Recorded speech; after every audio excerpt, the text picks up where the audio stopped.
Bahia, está no ar o seu programa de todas as tardes, aqui da tela da Band, do som da Rádio Band News e do nosso canal do YouTube Band Bahia Oficial. É sempre uma alegria, uma satisfação ter a sua audiência nos mais diversos cantos do nosso estado da Bahia, na capital e no interior, e também do nosso estado vizinho de Sergipe.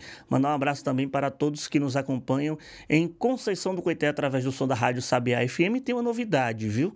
A partir da próxima semana, a partir do dia 1º de setembro, nós passaremos também a veicular o Boa Tarde Bahia na Rádio Band Conquista. Pois é, faz parte de um novo arranjo da programação. Mandar um abraço para a nossa querida Kátia Rebouças, doutora Kátia, e também para o nosso querido Emanuel Menezes, que a partir da próxima semana tem essa novidade diante das comemorações dos 42 anos da Band Conquista. Mandar um abraço a todos da capital do sudoeste do estado, tá certo? Seguindo com o nosso programa, você sabe, pode, deve participar através do nosso WhatsApp DDD 719-8729-5248, 98729-5248. Daqui a pouquinho nós vamos bater um papo com o musicista, o instrumentista, o compositor e agora escritor Mano Góes. Vai lançar um livro de ficção. Ficou curioso? Espera aí, ele já está aqui na nossa bancada, daqui a pouquinho ele vai bater um papo com a gente. Mas antes, vamos fazer um rápido giro com o nosso noticiário de política. Teve um fato que ocorreu neste fim de semana, mais precisamente no show de Jorge Mateus aqui em Salvador, ali na Orla, ali na boca do rio, que uma reconciliação política foi evidenciada. A gente tem visto, ao longo dos últimos dias, uma aproximação de ACM Neto com João Roma. João Roma que deve ser o candidato ao Senado de ACM Neto. Mas agora, a esposa do João Roma, a gente pode botar a imagem aí na tela, por favor, meu querido Gil. A esposa do João Roma, a Roberta Roma, ela postou no Instagram esse final de semana a seguinte foto, que você está vendo aí na tela, com a seguinte frase: a política tentou nos separar, foram mais de 2 anos de distanciamento, mas o propósito de vida falou mais alto e o amor voltou a imperar. E o próprio ACM Neto respondeu a Roberta Roma na publicação no Instagram, dizendo o seguinte: sempre bom ver que a vida vai colocando as coisas no lugar certo, que Deus nos dê um caminho iluminado de muitas alegrias. Eu até conversei com a Roberta Roma nesta noite, Roberta que respondeu as minhas indagações aqui, queria até agradecer a deputada pela deferência, e ela disse que é isso. Houve esse reposicionamento político. A gente sabe que João Roma rompeu com a ACM Neto quando assumiu o Ministério da Cidadania na gestão de Jair Bolsonaro, algo que a ACM Neto não queria, e há quem diga que Roberta foi uma das defensoras para que João Roma tivesse vida própria no campo político, e hoje ele é o presidente do PL. E a deputada respondeu o seguinte no meu questionamento: em determinados momentos me colocaram como pivô de separações, mas acredito que a política é dinâmica e as pessoas também evoluem. Hoje vejo que a Bahia e o Brasil precisam muito mais do que união, precisam muito mais de união do que de divisões. Quando deixamos de lado questões pessoais, conseguimos construir pontes. Então, palavras de Roberta Roma, que restabeleceu essa questão que havia com a ACM Neto, e a gente acompanhou o desenrolar disso. Quem acompanha a política do Estado, principalmente do ano de 2022 para cá, sabe desse rompimento, e agora há essa parceria União Brasil-PL, família Roma com a família Magalhães, como eu costumo dizer, a conferir.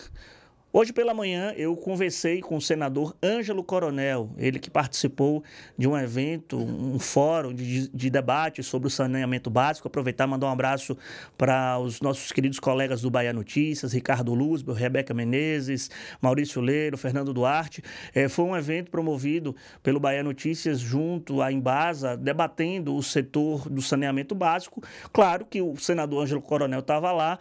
Durante sua saída, eu consegui falar com o senador senador e pegar algumas informações, principalmente eventos com os prefeitos que ele tem feito no interior do estado. Ele disse categoricamente, se me chamar eu vou. Eu fui convidado, por exemplo, para o evento de Irecê, segundo o Coronel, um evento que reuniu, por exemplo, 19 prefeitos daquela região. Coronel tem se firmado no municipalismo para tentar se manter candidato a senador e mostrar força diante do seu grupo político, principalmente ao PT, que quer fazer uma chapa majoritária nas eleições de 2026. Então vamos acompanhar esse bate-papo com o senador Ângelo Coronel. Senador Ângelo Coronel, a gente tem percebido suas andanças aí pelo interior, fez um evento grande em Irecê, até a gente brincou, não foi tão prestigiado assim, de 20 só foram 19 prefeitos, mas essas andanças é algo combinado, já é algo de pré-campanha, o que está por trás dessas mobilizações? Não, eu quero cumprimentar todos os nossos queridos radiovintes que dispensam um minuto de vossas atenções para nos ouvir. Olha bem, esses são os prefeitos que têm nos convidado. Eu tenho praticamente convite para todas as regiões da Bahia. Eu sempre ia protelando até por falta de agenda. Então já fizemos no sudoeste da Bahia, foram 26 prefeitos, lá na região de Boa Nova, com Jiquié. Fizemos na região norte da Bahia, lá na cidade de Cícero Dantas, um evento muito bom também, que tinha 13 prefeitos da região. E esse final de semana fizemos em Irecê, a convite do consórcio, e juntou aí 19 prefeituras. Estaremos na próxima sexta-feira em Cruz das Almas, no sábado já estou convidado para ir a Bom Jesus da Lapa, e assim a gente vai seguindo e correndo todos os cantos e recantos da Bahia.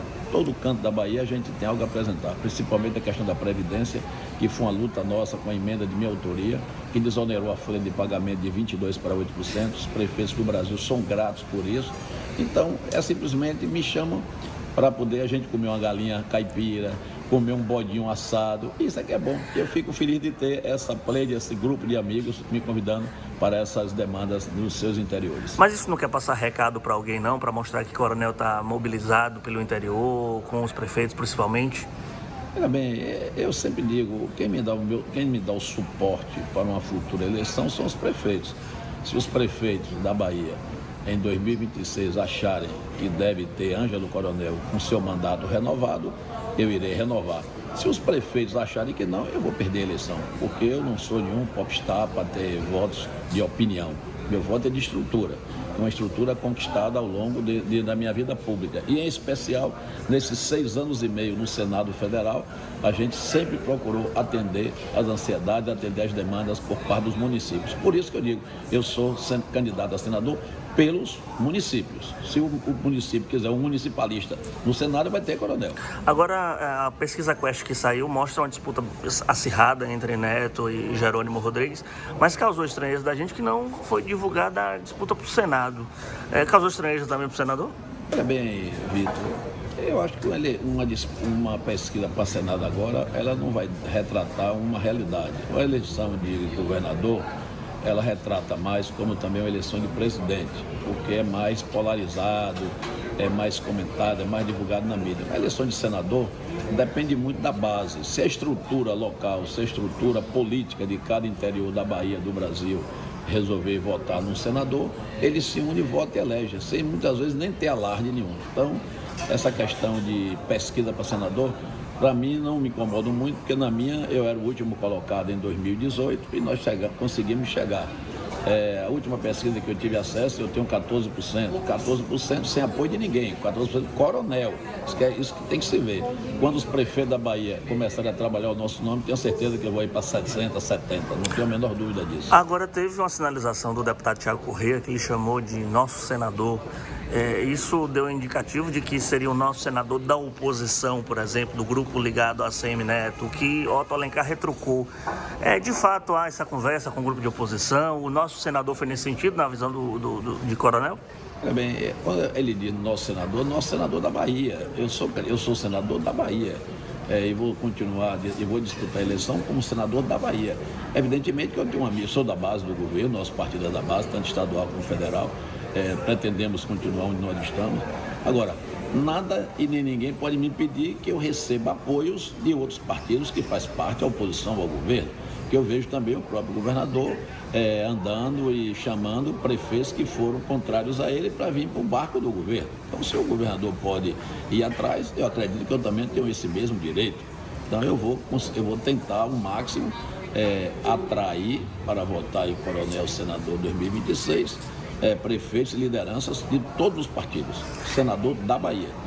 E uma última pergunta sobre o veto do presidente Lula à criação dos novos cargos de deputados em Brasília, na Câmara Federal. A gente sabe que se esse veto não for derrubado, há um impacto aqui no nosso estado. Nós perdemos 2 cadeiras de deputados federais, 2 cadeiras de deputados estaduais. 5 estadual. 5 estadual, no meu cálculo estava entre 2 e 3, então chega a ser 5. Como é que está essa negociação em Brasília? A gente sabe que Ivana, por exemplo, junto ao Nali, tem lutado, junto com o PSD também, para que ocorra a derrubada desse veto. Olha, Vitor, eu defendo até que esse debate fique até para futuro. Se manter a mesma lei atual, mantendo o número de cadeiras atuais e deixar passar aí essa briga que está tendo no Brasil. O Brasil está muito dividido, muita briga, e vai se criar mais uma nova briga com essa redução das cadeiras nas câmaras, na Câmara Federal e nas assembleias. Então, eu defendo em Brasília que vamos deixar como está, e para as eleições de 2030, quando vai ter a mudança do Código Eleitoral, quando vai ter a mudança geral da lei eleitoral, que isso também mude essa questão de cadeira, se assim for necessário. Não dá para ter mais uma briga agora no Brasil. Chega de briga, pelo amor de Deus. Já que a gente está falando sobre Congresso, sobre Senado, a gente aproveita a nossa ponte aérea, vai direto para Brasília com o nosso repórter Napoleão de Castro. Estamos retornando de Brasília, Palácio do Planalto, segunda-feira, e a gente inicia outra semana de acompanhamento exclusivo da equipe Band Bahia, aqui direto da capital federal. A semana política em Brasília tem como destaque inicial, nesta segunda-feira, a solenidade, logo mais à noite, dos 20 anos do Partido Republicanos, que vai reunir lideranças políticas do próprio partido e de outras agremiações na noite desta segunda-feira, aqui na capital federal. Em termos legislativos, a votação do Código Eleitoral no Senado será o principal tema, enquanto na Câmara o presidente Diogo Mota quer colocar em votação a ampliação da isenção do imposto de renda. Pela bancada do Estado da Bahia, conversei com o deputado Daniel Almeida, presidente da Comissão de Defesa do Consumidor, em cima de um tema preocupante: a troca de antenas parabólicas de famílias de baixa renda, programa que foi encerrado em junho, mas que ainda existem, segundo os dados, 2 milhões de lares no norte e nordeste do país, dependendo dessa troca.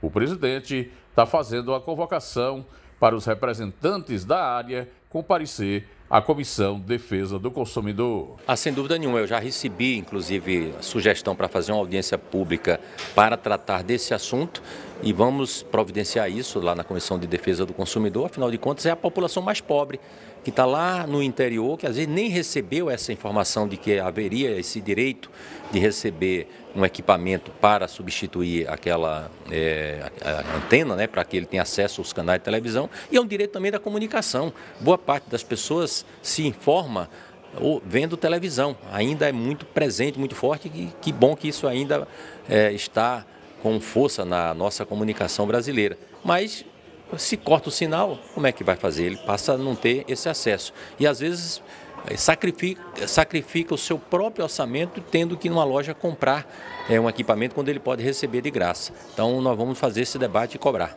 As informações de Brasília, reportagem Band, direto do Palácio do Planalto, Napoleão de Castro. Muito obrigado, Napoleão, pelas informações. 2h14. E agora a gente começa nosso bate-papo aqui na bancada do Boa Tarde Bahia. Tenho a satisfação de recebê-lo aqui mais uma vez. Ele já esteve aqui com a OSBA, no São João Sinfônico da OSBA, mas agora ele vem para falar de outro assunto. Porque o músico Mano Góes agora também é um escritor de ficção. É isso mesmo, Mano Góes? Boa tarde. Boa tarde, Tinha Lu, galera da Band News. Sempre bom estar aqui. Eu adoro estar aqui na Band, né? Um lugar que sempre nos recebeu, a nós do Jamil e a mim, quanto artista, com muito carinho, muita gentileza. Eu adoro vir para cá bater papo, contar minhas novidades. E agora você vem com um livro, um romance chamado A Fraternidade, que vai ser lançado agora em setembro. Conta pra gente essa novidade. Pois é, uma novidade que, apesar de ser novidade ao grande público, para mim já é algo bastante recorrente da minha vida enquanto compositor, enquanto pessoa que lida com a produção criativa, né? Escrever para mim sempre foi um ato espontâneo, sempre foi um ato de pertencimento à minha história de vida, porque eu fiz jornalismo e o que me trouxe, o que me levou ao jornalismo foi o gosto pela literatura, o gosto pela arte de escrever, né? E da mesma forma que me levou para a música. A composição, ela é uma forma de expressão, assim como é a literatura, né? São formas diferentes, mas movidas pelo mesmo impulso criativo, né, que é o de expor aquilo que não cabe mais estar guardado. Então eu venho lançar esse livro agora, um livro que já estava escrito há 15 anos, né? Esse livro estava há 15 anos lá na gaveta, eu tinha lançado um pequeno conto também pela P55, que é a editora pela qual estou lançando esse livro agora. E o André, né, Portugal, que é o editor, que é o meu chefe, meu patrão, ele vinha me falando para lançar outros livros, outros textos, e eu sempre protelando, né? Eu nasci, assim, puxado por fórceps, então eu acho também que toda a minha parte criativa, assim, também foi mais ou menos assim na minha história. Eu demorei muito a ter coragem de mostrar minhas músicas, né? Eu tinha uma certa timidez, eu tinha um certo receio, talvez, da rejeição ou da incompreensão do que eu estava querendo ali dizer. E depois que eu me lancei como autor, isso se abriu muito para mim, né? Eu sou um compositor, eu hoje sou um cara que vivo de composição praticamente. Nunca parei de compor, sou um compositor que consegui êxito, né, nas minhas ambiências e tal, e me dá uma satisfação muito grande dizer: sou um compositor, sou diretor da UBC, União Brasileira dos Compositores, que lida com a dignidade dos autores. E o fato de ser escritor, né, de me lançar como escritor, vem depois do fato de eu ser escritor. Já escrevia, eu só não tinha ainda publicado isso. Então, a oportunidade surgiu. Outra coisa que acontecia também, que eu sempre ficava adiando esse lançamento, esperando um momento mais adequado para lançar. Não quero lançar esse ano, não. Esperar um momento assim mais oportuno, tal. Só que aí sempre vinha uma coisa. E é isso, aquela história, né? As oportunidades, nós temos que criá-las, senão a gente fica adiando projetos o resto da vida. Então, lancei esse livro. Estou bem feliz porque o resultado desse livro é um resultado de paciência, assim como eu falei da composição, né? A composição é diferente bastante. É isso que eu ia te perguntar, como foi atravessar esses dois caminhos, o caminho de uma composição musical para um caminho de um romance, de uma obra literária. Bom, como eu disse, assim, ambos são frutos da necessidade de se expor, né? De querer se expor, vem fruto dessa inquietude criativa, mas são estímulos diferentes. A composição, a música, ela é mais instantânea, né? Ela vem mais... Você tem que caber ali em pouco tempo, né? Tem uma mensagem mais imediata. O livro já é uma maratona, né? Requer mais paciência, disciplina, um outro tipo de forma de se expressar. Mas também, né, assim, ambos vêm justamente dessa de colocar para fora aquilo que não cabe mais estar guardado. O meu processo de criação desse livro, especificamente, A Fraternidade, que vai ser lançado no dia 2, ele veio em um momento que eu era um escritor ainda que escrevia muito com fígado, né? Eu estava assim muito visceral, e eu escrevia compulsivamente, eu chegava nas viagens assim, escrevia. Na verdade, a ideia desse livro já vinha desde a época que eu ainda tocava com o Jamil.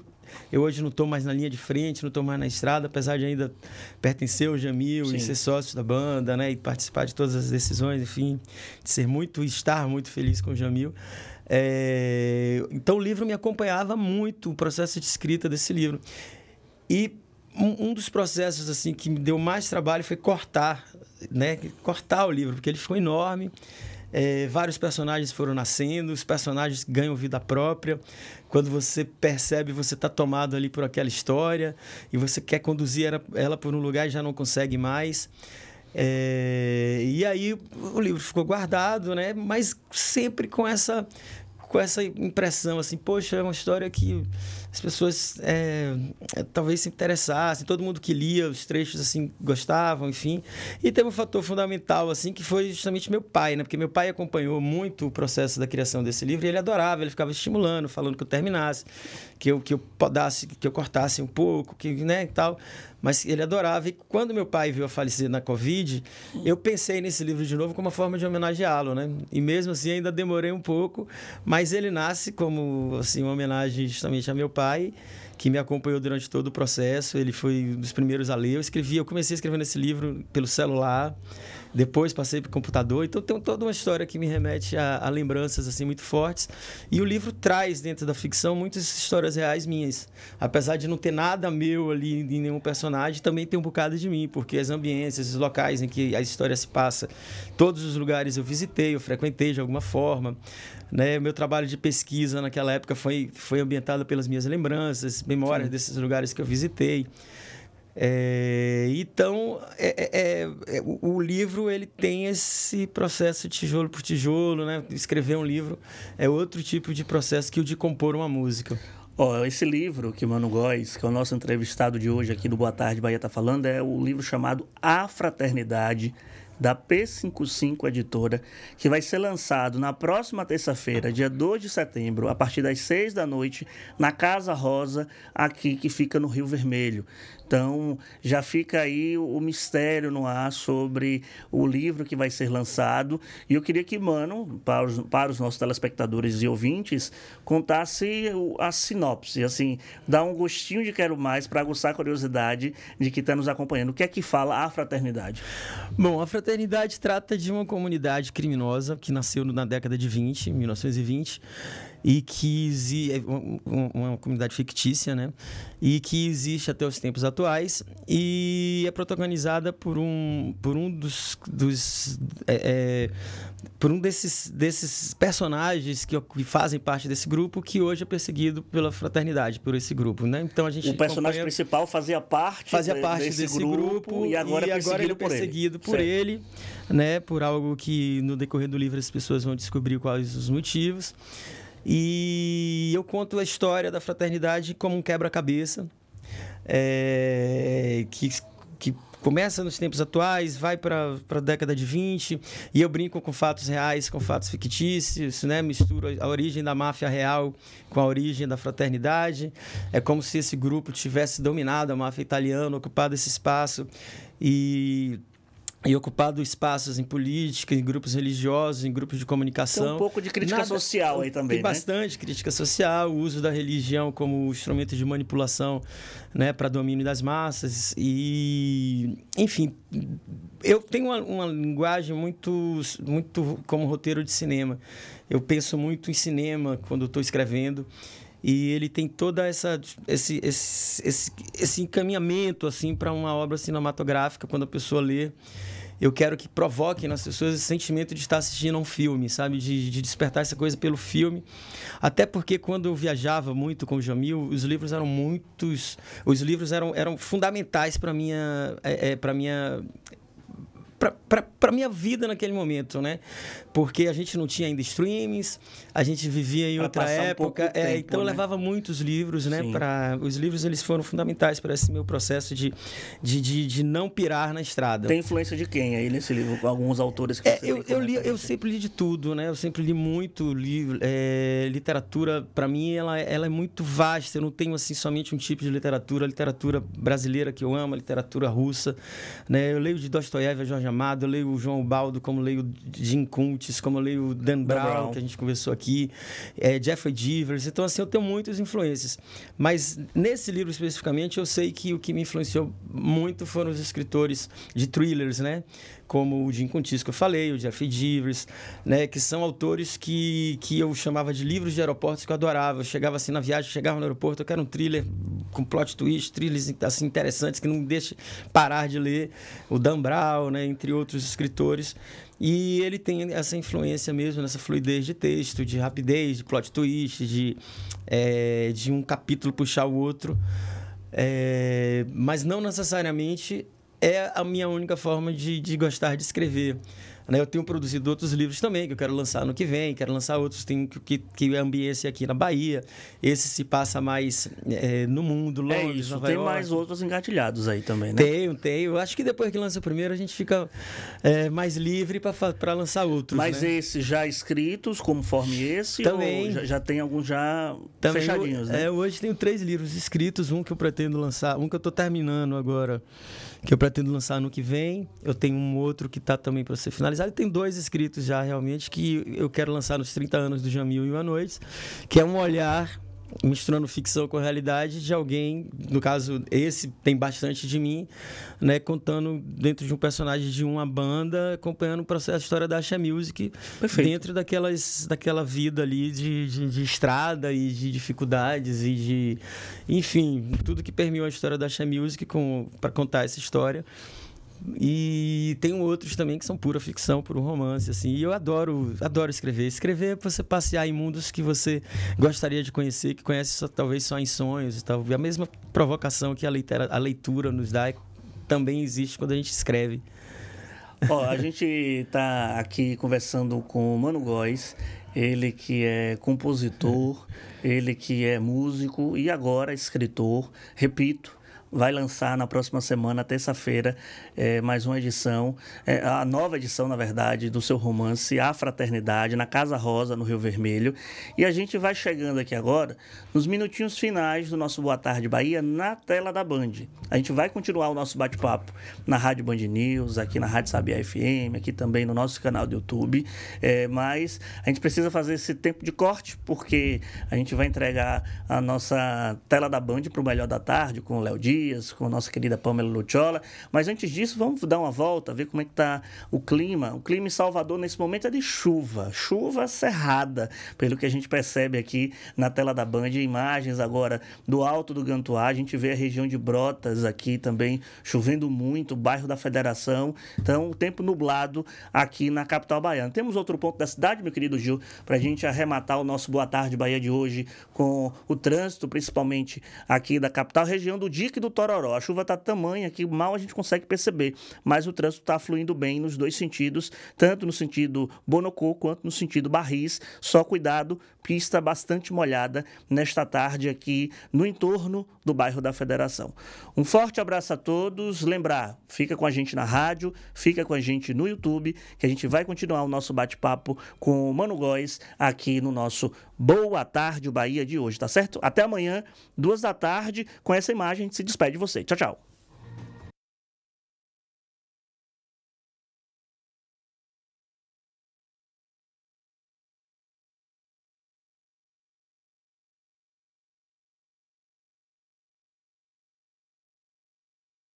De volta com o nosso Boa Tarde Bahia, só o tempo de corte. Estamos aí, a gente continua na rádio e no YouTube. Como é que a gente estava falando, né? Hoje amanheceu um sol lindo, assim, um dia maravilhoso. E agora, Salvador é bipolar, né, mano? Salvador total. É bipolar. Bastante. Mas você é uma pessoa muito politizada. Suas opiniões, principalmente nas redes sociais, pautavam blogs de política, pautavam discussões do dia a dia, tanto no campo da música como no campo da política eleitoral propriamente dita. Como é que você está enxergando hoje esse cenário, primeiro, do campo democrático, propriamente dito, da defesa do campo da democracia, da política de cultura, que você também é um defensor ferrenho para os direitos autorais, para a valorização da nossa arte? As 2 coisas caminham juntas, né? A valorização da cultura caminha de mãos dadas com a democracia, né? Todo governo autoritário, a primeira coisa que quer atacar é justamente a cultura, por ser o caminho da informação, o caminho do fomentar o pensamento, né? Então, quando a gente tem uma democracia consolidada, a gente tem, consequentemente, uma cultura valorizada. Pelo menos é assim que a gente pensa. Eu vejo hoje o Brasil com a substância democrática muito robusta. A gente percebe que estivemos por um fio de uma nova ditadura, estivemos por um fio de um lugar em que o pertencimento das pessoas ia ser muito questionado, porque haveria, de fato, muita retaliação, muitas dificuldades. O Brasil ia andar muito para trás. E hoje a gente vê que a democracia está se defendendo, está defendendo a soberania do Brasil. E é inacreditável que ainda existam pessoas que não percebem claramente o que estava acontecendo acontecendo com o nosso país, o que estava por acontecer. É lamentável que existam pessoas que defendam, né, situações como a sabotagem ao Brasil que os bolsonaros hoje querem fazer por defesa própria, a chantagem, né, ao viralatismo dessa gente hipócrita que joga tão para trás um país com tanto potencial quanto o nosso, de uma economia sólida, um país que está crescendo novamente, que está fazendo a roda girar novamente, em um momento econômico e político muito significativo. A gente está vendo a história acontecer aos nossos olhos, o que é um privilégio da nossa geração, que a gente está vendo a ruína de um império e o surgimento de outros, né? Mas a ruína não significa que os Estados Unidos vai se tornar um país pobre, um país falido, não. Porém, o protagonismo já deixou de ser americano há muito tempo, e é justamente por isso, esse desespero e essa luta para que países emergentes não se tornem protagonistas, essa briga para que o BRICS não seja a potência que pode vir a ser, né, do ponto de vista de moeda internacional. A Bahia, você vê que a Bahia é um estado em que isso se reflete de uma forma muito clara, né? A democracia, a Bahia sempre foi um estado de vanguarda nessa bandeira da paz, da democracia, da soberania nacional. Eu tenho muito orgulho de ser baiano e de ver que o nosso papel nas eleições passadas está sendo hoje reconhecido pelo Brasil inteiro como uma bandeira de salvaguarda desse país e dessa democracia da gente. Tão incipiente, tão nova, tão sempre vilipendiada por pessoas e interesses econômicos, né, da nossa elite, que tem uma dificuldade enorme de ter empatia social, de permitir que o Brasil tenha maiores avanços.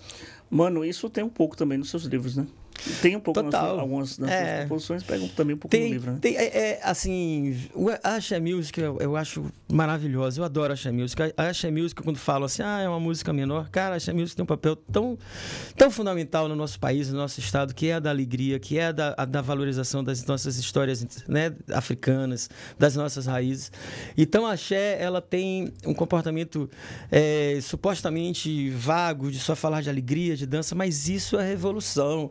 Falar de amor é revolução, falar de alegria é revolução. Fazer um corpo dançar no meio de tantas crises de fome é um ato de revolução, sabe? É um ato de sobrevivência lindo, maravilhoso. Eu adoro a música baiana, sou muito grato. Então, quando eu componho pro axé, eu componho sempre pensando nessa história do amor, né?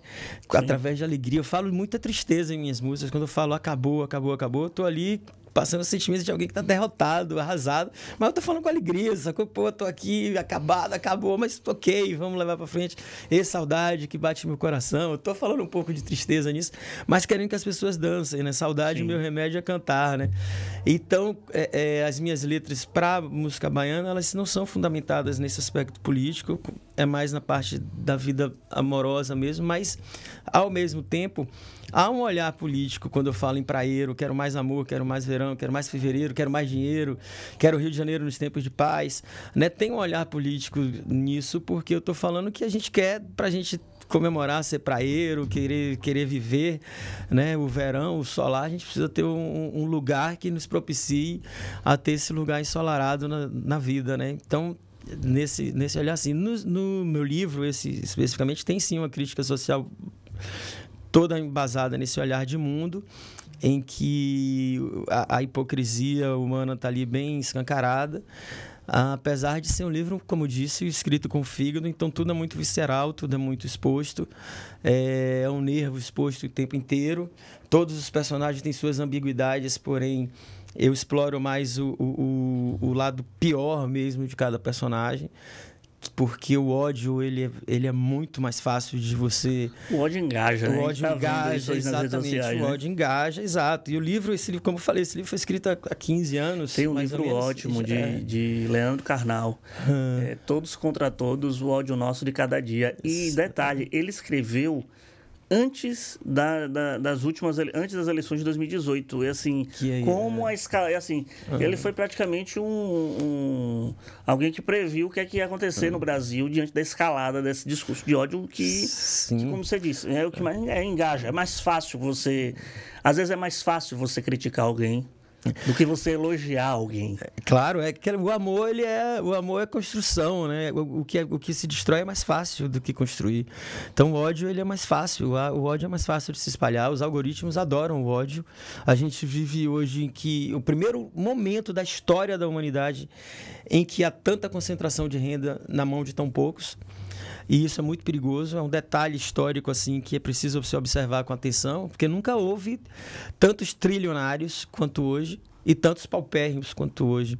Então, questões como renda universal, questões como regulação das redes, tudo isso é muito contemporâneo, muito atual, muito urgente.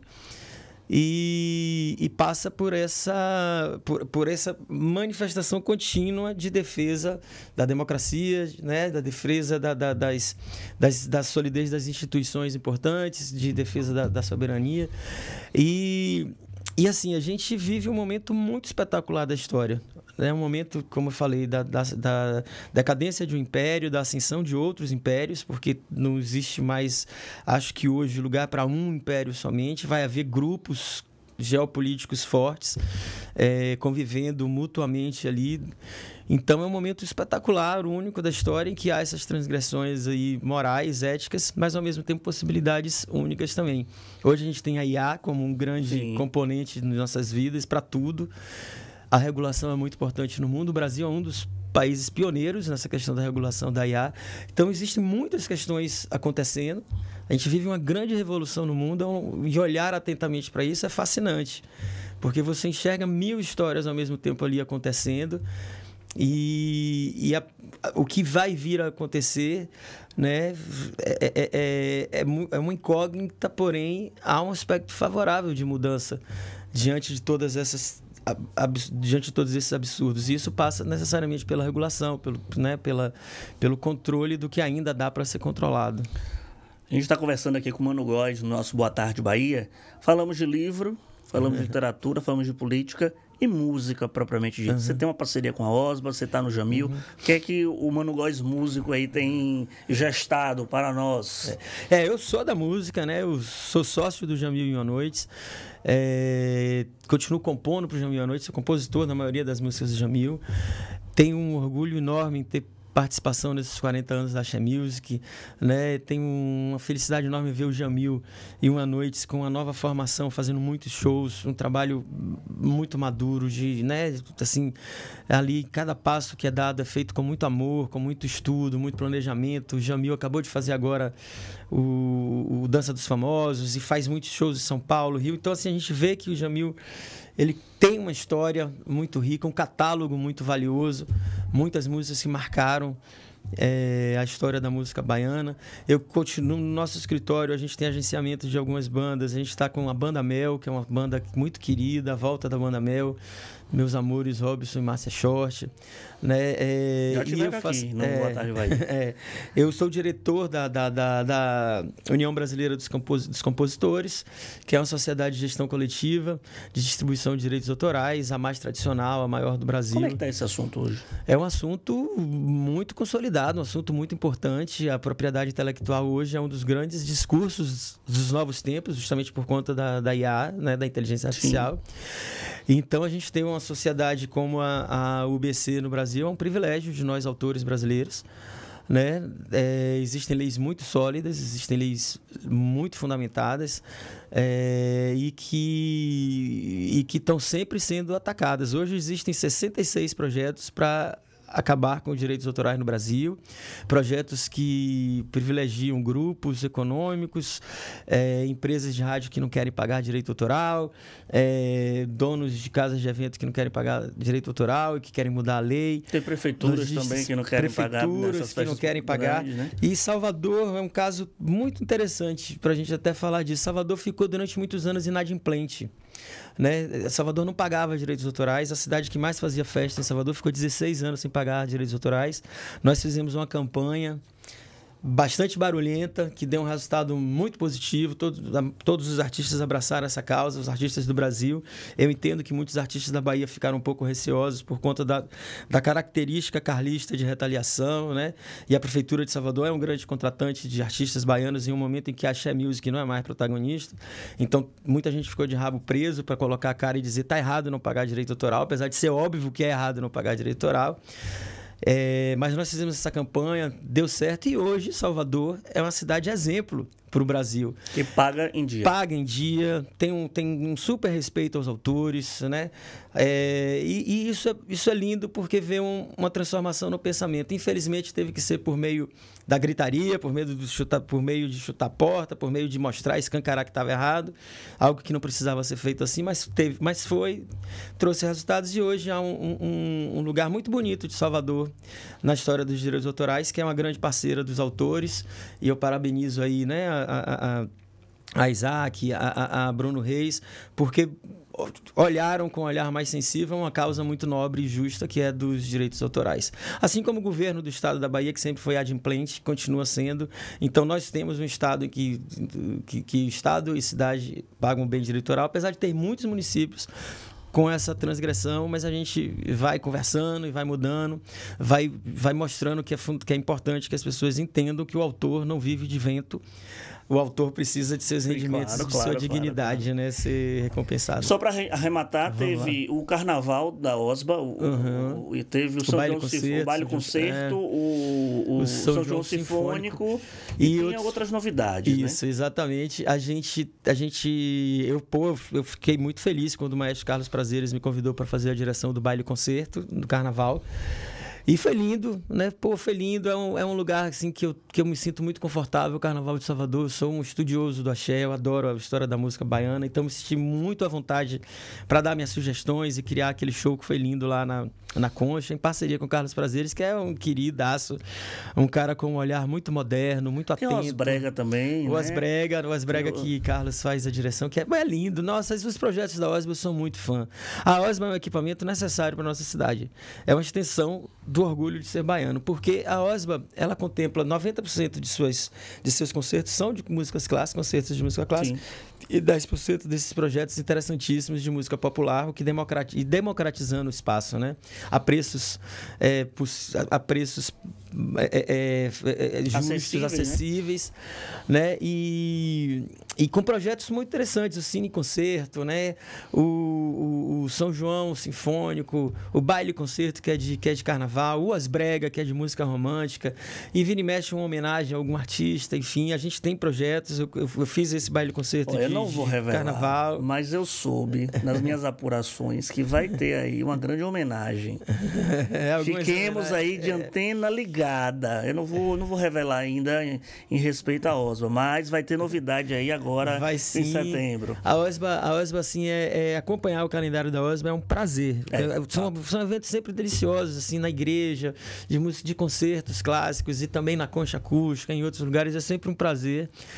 E sim, a gente está sempre pensando em fazer alguns projetos novos, em fazer homenagens justas assim às pessoas que são tão amadas por nós, né? Nós todos baianos. Mano, eu queria te agradecer pela disponibilidade. Volte sempre, microfones sempre abertos aqui na Rádio Band News FM. Sucesso no lançamento do livro A Fraternidade, na próxima terça-feira, 18h, na Casa Rosa, aqui em Salvador, no bairro do Rio Vermelho. Obrigado. Isso, eu quero só falar porque assim, 19h lá na Casa Rosa vai ter um bate-papo mediado pelo jornalista Agamenon Brito. A gente vai começar pontualmente às 19h. Por isso que a gente já fala 6, assim, exato, já chegando, né? Então eu quero convidar todo mundo aí a estar lá, porque de 19 às 20 a gente vai estar nesse bate-papo, vai ter uma noite de autógrafos, um pequeno coquetel. Quero agradecer o espaço, Vitinho, agradecer a todo mundo, né, que me acompanha nas redes aí, que sabe do meu trabalho como autor, e dizer que, assim, ter um amparo de vocês nesse momento em que eu estou me dedicando a um novo ambiente cultural, de expor criatividade no âmbito da literatura. Eu fico grato e feliz de poder compartilhar isso com vocês. Perfeito. Espero que gostem e se divirtam. Obrigado, amigo. Obrigado. Olha, Antônio Mariani aqui nas nossas carrapetas, como diz o povo das antigas do rádio. Sempre gente boa, já tive com ele aqui algumas vezes. A gente vai para um rápido intervalo e daqui a pouquinho a gente volta com mais Boa Tarde Bahia. Fica aí, voltamos já.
tarde, 48 minutos, de volta com o nosso Boa Tarde Bahia aqui no som da Rádio Band News FM.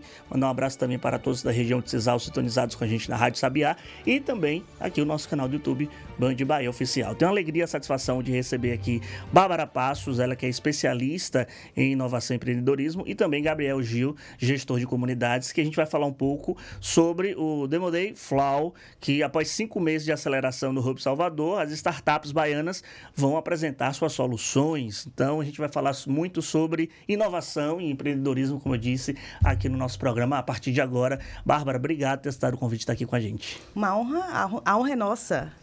Gabriel também, obrigado, viu? Muito obrigado a você. Bárbara, então vamos lá. A gente vai ter um evento específico que nos dias 18 e 19, que é o evento principal, o Demo Day Flow, e também dia 27, é isso? Explica pra gente como é que tá essa programação. Vamos lá, dia 27, a partir das 14 horas, aberta a público, inclusive já estamos estourados em público. Vai acontecer 27 agora, de agosto. 27 de agosto, isso. Lá no Hub Salvador vai acontecer o Demo Day da turma de aceleração, de pré-aceleração do Hub Salvador, feito pela Oera Brasil, lá dentro do Hub Salvador, da turma do Flow, que a gente chama de Flow, a turma. E aí, dia 27, a partir das 14 horas, vai ter a apresentação das 10 soluções das nossas 10 empresas de base inovadora. E, Gabriel, como é participar desse processo? A importância que é um evento desse para que pessoas de qualquer idade, mas principalmente os mais jovens, serem instados a irem para a área da inovação e empreendedorismo? Legal. Acho que, além de ser um evento onde as empresas vão se apresentar, ela simboliza o fechamento de um ciclo de, como você disse, de 5 meses de aceleração, onde as 10 empresas ali, de forma bem extensiva, desenvolveram nas skills, nas habilidades de mercado, de marketing, de vendas, também olhando para a sua solução, para o seu produto, para a sua tecnologia. E aí eles vão a público agora, depois desses 5 meses, mostrar como é que eles evoluíram, o que foi feito durante esse período de aceleração. E eu acho que para quem é de fora, que já consome o conteúdo de inovação ou que tem interesse em conhecer, é muito bom ver as soluções ainda pequenas, Hoje a gente tem várias empresas de tecnologia aí super representativas no cenário nacional, mas elas nasceram em ambientes regionais, em ambientes municipais, e a gente tem aqui dentro também a oportunidade de conhecer essas empresas ainda pequenininha, Bárbara, como foi o trabalho de critério de seleção dessas startups, que houve um pré-evento, no caso específico foi no dia 18 e 19, Perfeito. E agora essa finalização dia 27, e essas startups são soluções de quais áreas, elas mexem em quais setores? Vamos lá, Vitor, boa pergunta. É bom esclarecer que esse já é o segundo ciclo, Tá. Nós tivemos no primeiro ciclo uma seleção de 10 startups dentre quase 100 startups inscritas.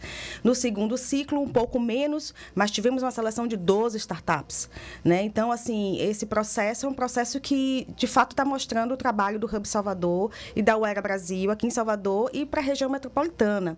E, em breve, nós tivemos recentemente lá em Ilhéus, na Semana de Inovação de Ilhéus, o Hub Salvador se fez presente, porque estamos com 1 ano de gestão do CEPED no Hub Salvador, e o Hub Salvador se mostrou presente lá na Semana de Inovação. Bem, essas startups, elas passaram por um processo, como o Gabi acabou de explicar, de mentorias, de workshops, de práticas, no processo de marketing, de aprimoramento da solução delas, Então, nós temos a solução praticamente em tudo. Logística, nós temos consultorias. O que mais, tem Gabi? Empresa na área de saúde, tem empresa na área de educação, que atua ali com o governo, por exemplo. A gente tem empresa que trabalha com varejo, soluções para o varejo. Tem hoje 2 empresas que têm soluções diferentes, uma mais voltada à gestão de varejo, outra mais voltada à pós-venda. A gente tem soluções que olham para a parte de marketing, Então, marketing indoor, para momentos de ociosidade, vamos dizer assim. No primeiro ciclo, tivemos startups de impacto que trabalhavam com economia circular de óleo de dendê. Então, assim, São das todas mais as áreas, variadas, né? qualquer área, que esteja no determinado nível de maturidade. Sim.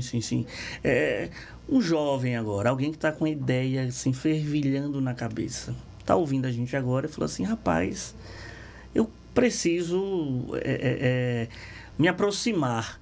Qual é o processo que o Hub Salvador faz para acolher essas novas, além, claro, desses eventos como o Demo Day Flow? Quais são os procedimentos realizados ao longo do ano? Vamos lá. A gente hoje trabalha com pré-aceleração. O Hub Salvador hoje, especificamente com pré-aceleração. E para pré-aceleração, estar com uma ideia não é o suficiente. Precisa ter um pouco mais de maturidade e essa ideia precisa estar evoluída com no que a gente chama de MVP, o mínimo produto viável, né?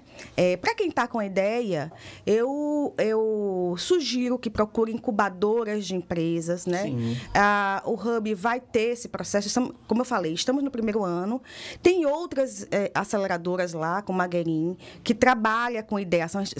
O que você fala é o nível de ideação, né? Então, trabalha, por exemplo, com empreendedores na fase de ideação. A gente já trabalha com essa maturidade um pouco mais evoluída, né? Mas a sugestão que eu dou, o conselho que eu dou é que se aproxime de ambientes de inovação. Nós temos vários aqui em Salvador, né? O Hub Salvador entrega pré-aceleração, aceleração, outras aceleradoras que fazem outros trabalhos, mas que se aproximem de equipamentos de inovação, como o Hub Salvador. Sim. Além disso, eu acho que independente, né, de ter um programa específico, acho que o Hub está de portas abertas. Perfeito. A gente conversa, a gente recebe todo dia pessoas que estão com ideias, pessoas que vêm de outros estados e chegam aqui e falam, eu quero saber como é que eu me insiro dentro desse espaço que já existe, desse ecossistema que já existe. Eu acho que a gente sempre tenta indicar e conversar da melhor forma para cada um dos contextos. Então, no nosso caso, especificamente, a gente trabalha com chamamento, né? Com um edital. Provavelmente, logo depois do Flow, né? Do Demo Day, vamos abrir um novo edital para a nova turma, né? E existe essa possibilidade do Hub Salvador implementar um processo que pegue desde ideação, porque a gente está com o IFBA, a gente tem vários parceiros lá. Então, por exemplo, o IFBA trabalha com ideação. Então, fazer um programa que trabalhe a empresa desde a ideação até, de fato, a estar no mercado. Perfeito. Eu queria agradecer a Bárbara e a você, Gabriel, aqui pela presença no nosso Boa Tarde Bahia. Dizer que os nossos microfones estão sempre abertos e fica aí o convite para o dia 27. Para o dia 27. Nós que agradecemos a oportunidade de falar sobre o Demo Day e a importância do Hub Salvador hoje para Salvador e região metropolitana e logo mais para o estado. Quem sabe, depois Então, 27, lá no Hub Salvador. Lá no Hub Salvador. 2 horas. A partir de 2 da tarde. 2 horas. Chega um pouco antes para fazer credenciamento, certo. Porque a gente vai tentar começar... Aberto ao público. Quem tem interesse no tema pode ir lá. Já estamos com... Tá no Simpla. Tá no Simpla? Tá no Simpla. Tá no Luma. Desculpe, tá no Luma. E... tem uma limitação, mas que... Então, corre aí, quem está ouvindo a gente correr. Corre, porque se puder, a gente vai abrir exceções no dia. Pronto, porque perfeito. Tem uma questão de ocupação, a gente não pode fugir disso. Claro, verdade. E é sempre importante a gente falar sobre esse tema, inovação e empreendedorismo. Obrigado, Gabriel. Obrigado, Bárbara. Obrigada a vocês. Sempre parceira, tá certo? Valeu. 2 da tarde, 57 minutos. A gente vai encerrando o nosso Boa Tarde Bahia com o compromisso de estarmos todos juntos amanhã, a partir das 2 da tarde, levando para você informação de política, economia e justiça aqui na tela da Band, no som da rádio e também no nosso YouTube. Um abraço a todos. Tchau, tchau.